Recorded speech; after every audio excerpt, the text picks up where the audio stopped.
Want a side of fries with your poltergeist? Okay, I'm just kidding. Well, actually, no, I'm not really kidding. My name is Daniel, and I'm from the Ghost Walks, and what you're looking at here is 237 Church Street in the very haunted city of St. Catharines. I'm from Hamilton. Why am I talking about St. Catharines? Well, St. Catharines is really high up on my ghost-loving list. It's been that way ever since the year 2000 when I was part of an investigation that went into the Merritt House. You might recognize it if you're a fan of radio. I don't know how many of those people are still out there, but this is the broadcast center for 97.7 Hits FM. It is also one of the most haunted houses around. Whatever is haunting that place is extremely negative, is extremely potent, and the things that we have experienced it doing just amazed us. And it also amazed the people who worked at the radio station because they made sure not to invite any other paranormal group back in because of what occurred before our investigation. If you want to know more about that, I'm happy to tell you. Just let me know in the comments below. But this video is not about the Merritt House. Maybe in the future another video, but for now, we're focusing on the Church Street building. As you can see right here, not much to look at. It's currently a Pete's Pizza, hence the terrible joke at the beginning. And I thought about not giving out the apartment number of this place that features into the story that happened in 1970, but the St. Catharines Standard already did it anyway, so there's really no reason not to.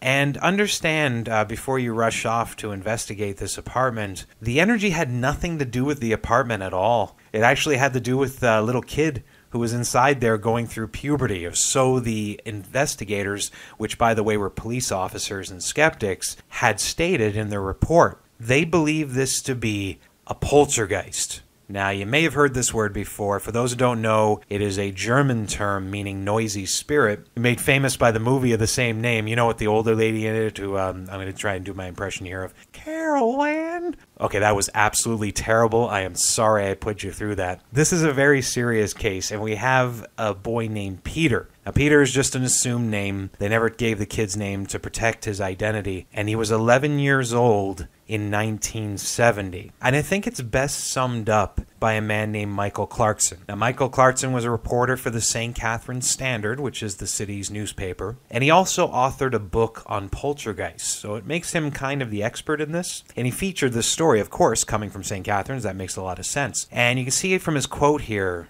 "I think it's been unshaken as far as the evidence goes." He also says, "I'm not a devotee of the paranormal, but I can't think of a case that still stands up after 40 years. The witnesses, nobody's come forward to say it's a hoax." It all started on Friday, February 6th in the year 1970. Coincidentally enough, this is 1 week before Friday the 13th. That does nothing to do with the story at all. I just thought it was an interesting fact. Officer Crawford, who's a St. Catharines police officer, he was in another apartment in the same building investigating a domestic disturbance. And when he was leaving, it was Peter's mother who runs out and approaches him and asks him for help. They didn't call the police. That means a lot. It means they weren't seeking out attention. It was just by chance that the police found out about this. Stuff was seen by Officer Crawford right off the bat. However, an official visit wasn't recorded until Tuesday, February 10th. And it just so happens after years of a redacted report to protect the sanity, the reputation of the officers who were there, they've revealed the report. Now, it did take 40 years to do so. It might have happened a few years ago, but I just so happen to have a copy of the report. I'd like to thank our friend Rob McConnell of XZone Radio, who was coincidentally enough inside the Merritt House broadcasting that show, who provided this on his website. Now, this is written by another police officer, Sergeant Taylor. I assume he was the ranking officer who witnessed what was going on Tuesday, February 10th. Now, he says, "I attended this residence." He mentions one of the other police officers, and here in capitals is very interesting statement to see on any police report, and it gets even weirder after this. But it says, "While I was there, I witnessed some phenomenal occurrences." Now, I assume there was an attachment of the report. Unfortunately, we don't have that. Saying he was there at around 9 p.m. and witnessed some very unusual things taking place. He also mentions that he had a contact with a Mr. Bradley, who was a city building inspector. So they actually took the time to bring in a building inspector to make sure that it wasn't the building causing these weird occurrences. I don't know what it could possibly be. Maybe a very vibrating floor could lift a chair up, who knows. But they did definitely cover their bases. So he says that these weird occurrences were in no way connected to the actual building structure itself. My only solution to these occurrences is that the boy Peter, whom all the occurrences surround, has been inhabited by a spirit of poltergeist.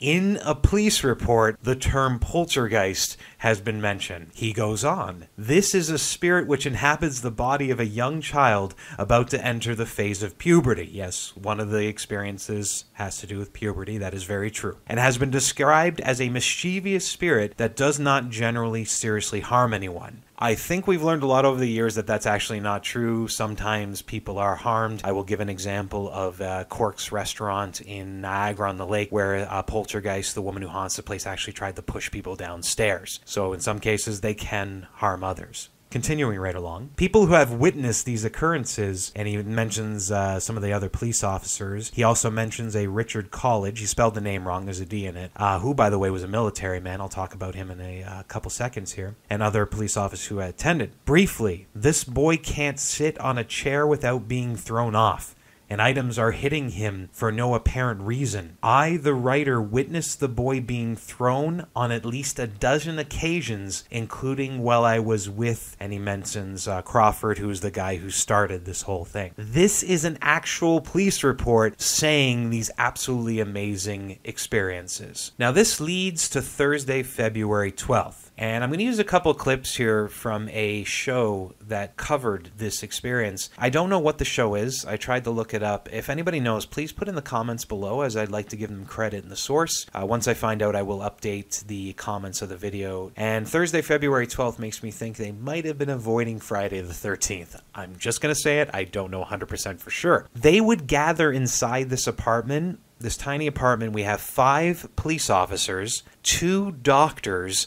the family lawyer, the parents, Peter's little brother, and of course Peter, and they all witnessed what would occur. Now, I'm just going to highlight kind of the areas that I saw as standing out, in my opinion, which includes Officer Richard College. Richard is a grown man. He is a policeman of 5 years and a former military man, and he was sitting in a chair, and the chair was lifted off the ground by what he quoted, a ghost. Now, during that time, College also saw a picture come off the wall, and he quoted as saying, "All I know for sure, when it came off the wall, it didn't fall. I thought it was violating the laws of gravity." It's people like Officer College who give this validity, because he's not even close to a ghost hunter or believer, and he's saying such things. Just watch him in this interview for that show. I was serving as a police officer for the city of St. Catharines, and heard other officers who I knew quite well discussing the fact that they'd been sent to a house where they had seen furniture moving without any assistance. The same idea surrounds another police officer named Robert Richardson, who was with Richard College on that day. Watch the humorous reaction he has to the story in this clip. We went there and we're standing in the doorway of the living room. And the mother's over here, and my partner, and sitting right across was a priest who looked like he had a white collar, and a nun. And the boy came in, he sat in this chair right beside me. And while I was talking to the mother, this chair just all of a sudden lifted in the air and threw this child across the room. But at the same time, I could see the priest go and the nun go. And you know, you just feel a funny feeling come over you when you see this. So as you can see, the way he was laughing about it, it's not scripted. It's not somebody just putting on an act or lying or telling something because he thinks it's scary. This is a person who is recalling a memory and laughing along with it because of the fact that it is so incredible. He knows nothing else but to do but laugh. In the end, though, the officers did everything to try and prove this false, to prove that it was a natural occurrence, including bringing in that building inspector, Mr. Bradley. But the crux of the disturbance comes down to the items moving about, which they believe to be a poltergeist. I quote their term, poltergeist. Everything was affected but religious artifacts. You had a crucifix and you had a picture of the Virgin Mary. Now, I don't know what you think about this stuff, if you're religious or not. It could be possible it's something to do with his view of these items, left it alone, or you could also say it was the spirit itself showing respect for religious artifacts. But in the end, it remains a true experience on many levels. And I just want to end, before I give my thoughts on this, by quoting that reporter Michael Clarkson, who sums it up perfectly. Nobody has been able to shake the facts of the case. In this day and age, when so many things have been revealed as hoaxes, this stands up as a real mystery. Well, what do I think about all this? Really, I am at a loss for words when it comes down to it. I do approach things first from the point of view of a skeptic. I want to disprove before I prove. And I've read a lot of the information about what occurred in the apartment that day, and what it comes down to me is mostly with the officers. These are people who are of sound mind completely, not into the paranormal, so they're not seeking this stuff out. And their witness accounts hold up that all of these things occurred, no matter what it might have been happening in front of them, which they call the poltergeist. It did actually happen. And as well, in the end of it all, we have Peter, who's now a grown man, professional, working full-time job. I believe he's still in the city of St. Catharines. And when we reached the anniversary of this, the St. Catharines Standards, they covered it, and they would actually seek out the guy who was Peter, and they were amazed as well. He didn't want to be revealed. He didn't want his name put out there. Nothing. He wasn't selling anything. There was no reason for him to make up such a story or to be part of such an elaborate hoax. And with the witness accounts and with the person who was in the middle of it all just wanting to be left alone, this kind of validity adds to the ghost story. And in the end, I do believe this is 100% a real experience. Now, to read more about this occurrence, I've put some references to websites in the comments below, including articles by the St. Catharines Standard. This has been Daniel of the Ghost Walks, and thanks for watching.